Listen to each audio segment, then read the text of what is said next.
Yesterday, for example, he tried to reassure people that his government was ready for Hurricane Florence. Hurricane Florence is fast approaching. It's going to be here over the next 48 hours. We'll handle it. We're ready.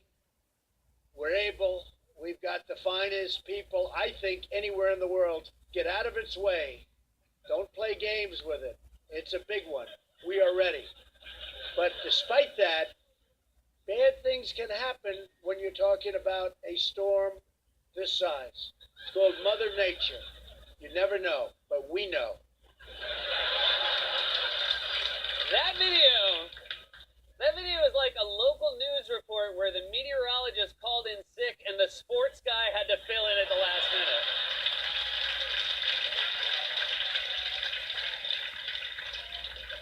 The hurricane came to play, but the first responders left it all out on the field. In the end, it comes down to turnovers. If you want people to take your message seriously, maybe have higher production quality than a mid-level YouTube star. This storm is big. Get out of the way, but before you do, please like and subscribe. If that didn't do it.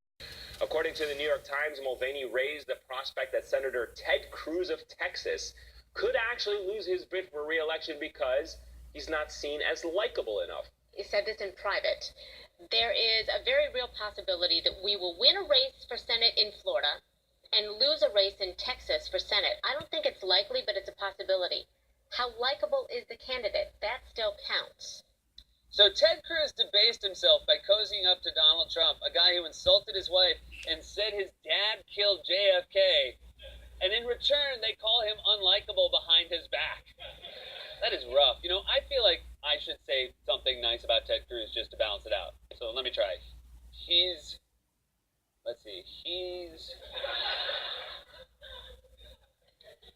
not here? Dangling the threat of impeachment. Last week, for example, Trump told his supporters that if he's impeached by a Democratic Congress, it will be their fault. They like to use the impeach word. Impeach Trump. Maxine Waters, we will impeach him. But he didn't do anything wrong. It doesn't matter. We will impeach him. It's so ridiculous. But we'll worry about that if it ever happens. But if it does happen, it's your fault because you didn't go out to vote. Sorry, real quick. Can we just go back to that first part? They like to use the impeach word. Yeah, that's the word. Impeach is the impeach word. Did you mean to say the I word? Because that would make sense. Trump has zero subtlety. He's like a guy spelling out dirty words around his kids. She had nice B-O-O-B-S. You know, boobs. And Republicans are also marshaling every member of the Trump family they can get, like Donald Trump Jr., who's been campaigning for Republicans across the country and did a rare sit-down interview with ABC this week about the midterms. Trump Jr. says the November midterms will inevitably be a referendum on his father, one where historical odds suggest Democrats could win back the House. And he worries that could spell political catastrophe for his father. So our people, the MAGA people, they have to turn up. They have to get out and vote. And I think we can break history. Oh, I think you broke it already.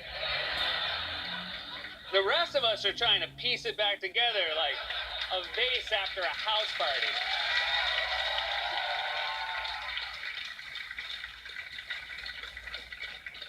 What happened to your vase? Some douche came over and drank beer out of it. And then I said, you got to pay for my vase. And he said, do you know who my dad is? And I said, everyone knows who your dad is because you have the same name, dummy. And then he started to cry and said, I wish I was Ivanka. So I felt that. And I said, it's okay. You don't have to pay for the vase. And then he said, psych, and broke another vase. He's a real ass. Hello, I'm Ira Glass. Today on This American Life, we have a story about a dog. And like most dogs, this dog has an owner.